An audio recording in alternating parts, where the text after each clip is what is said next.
समय पहले की बात है। रजवाड़कर रियासत के सभी वंशज मर चुके थे और उनका सारा धन कहीं लुप्त हो चुका था। इस बात की खबर सभी को थी, लेकिन कोई भी उस खजाने को पाने में सफल नहीं हुआ था। अफवाह तो ये थी कि कोई चुड़ैल है जो उस खजाने की रक्षा करती है। एक बार उस गांव के सरपंच के बेटे रोहित ने उस खजाने को ढूंढने का फैसला किया। पिताजी, मेरे मन में काफी समय से एक बात थी जो मैं आपको बताना चाहता हूँ। बोलो बेटा, क्या बात है? पिताजी, आप तो जानते हैं कि राजवाड़कर रियासत के सभी वंशजों का छुपाया खजाना कहीं लुप्त हो चुका है। मैं बस उसी खजाने को ढूंढना चाहता हूँ। बेटा, तू मेरा सबसे होशियार बेटा है।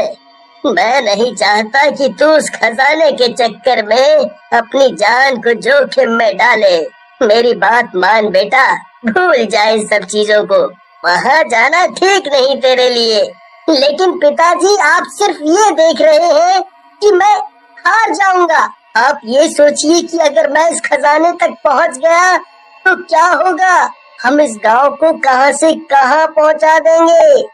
लेकिन बेटा, मुझे ये बात सुनकर ही डर लग रहा है। वहाँ से कोई भी कभी लौट के वापस नहीं आया है। तू हमारा एक लौता बेटा है, तेरे अलावा हमारा है ही कौन। बेटा, जाने की जिद मत कर, मत कर। मुझ पर भरोसा करिए पिताजी, मैं अपना ध्यान रखूंगा। प्लीज हमें जाने दीजिए। आप तो जानते ही हैं कि मेरा कितना मन है। प्लीज पिताजी। ठीक है, तुम जाओ, लेकिन अपना ध्यान रखना। भगवान तुम्हें कामयाबी दे। याद रहे, तुम्हें हमारी कसम, तुम अपनी जान को खतरे में नहीं डालोगे।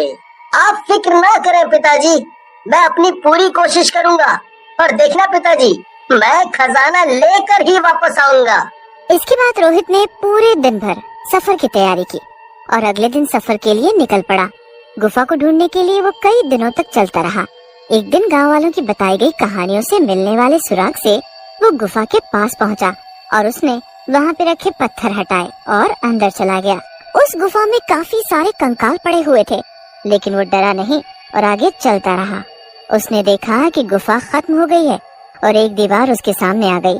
उसने काफी देर तक दीवार के हर कोने को बारीकी से देखा और फिर उसने उस दीवार पर हाथ रखा और वो दीवार हिलने लगी और एक धुआं आया और थोड़ी देर बाद रोहित की आंख खुलती है और वो खुद को खुले मैदान में पाता है। हे भगवान, ये क्या मुसीबत है। लगता है खजाने की सुरक्षा के लिए ये सब बनाया होगा ताकि कोई भी आसानी से खजाने तक न पहुंच पाए। अब क्या करूं समझ नहीं आ रहा। ऊपर से गला भी सूख रहा है। वो देखता है कि दूर दूर तक वहाँ पानी के लिए नदी तालाब कुछ भी नहीं है। पानी की तलाश में वो आगे की तरफ चलने लगता है। चलते चलते रोहित को चक्कर आने लगते हैं और वो अचानक एक आदमी से टकरा जाता है। उसे लगता है शायद वो भी उसी की तरह खजाने की खोज में आया है।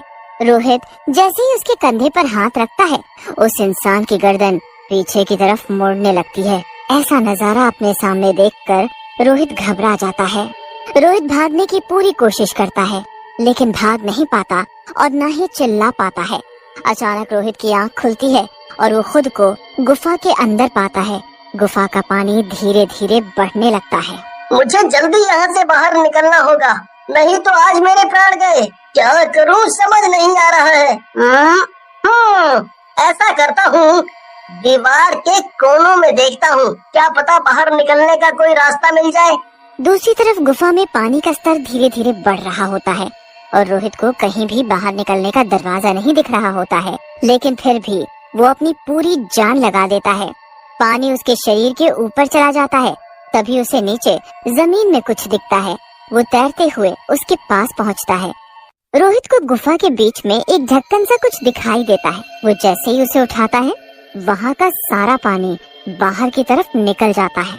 चलो, जान में जान आई। यहाँ से सारा पानी बाहर निकल गया है। लगता है यहीं से बाहर जाने का रास्ता है। ऐसा करता हूँ, अंदर जाके देखता हूँ। रोहित उस सुरंग के अंदर जाता है और एक तालाब के पास पहुँचता है। तालाब से एक चुड़ैल के हंसने की आवाज आती है। मैं हूँ खजाने की रक्षा क्या हुआ, डर गए? खजाना चोरी करने आए हो? देखो, मैं खजाना चोरी करने नहीं बल्कि उसे गरीबों की मदद करने के लिए इस्तेमाल करना चाहता हूँ। तुम जैसे बहुत आए और मारे गए, अब तुम्हारी बारी है। मुझे जाने दो, खुद सोचो ये खजाना कब से यहाँ पड़ा हुआ है, आज तक ये किसी के काम आया नहीं ना, लेकिन मैं इसे सबकी भलाई के लिए इस्तेमाल करना चाहता हूँ, यकीन करो मेरा। ये खजाना राजवाड़कर वंश के राजाओं का है और उनकी मर्जी के बिना कोई भी इसे नहीं ले जा सकता, समझे तुम? चुड़ैल ने अपना हाथ लंबा किया और रोहित की गर्दन पकड़ ली। रोहित दर्द से चिल्लाने लगा। तभी चुड़ैल उसे उठाकर यहाँ फेंकती तो कभी वहाँ फेंकती।